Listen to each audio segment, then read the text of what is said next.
Ушу зордук зомбулукка канча жылдан бери чыдап келем. Да канча чыдар болдум экен.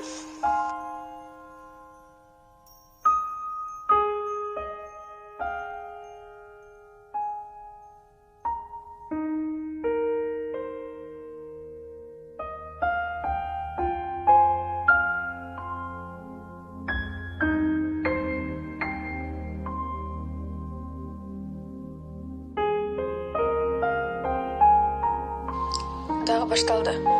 Мурунку жашоомдо эмне күнөө кылдым экен?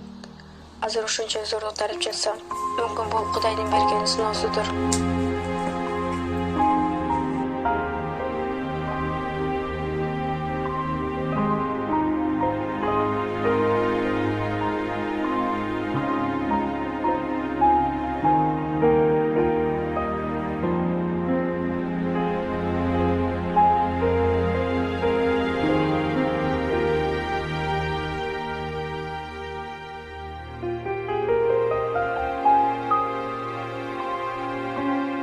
Жок, мен мындай кыла албайм.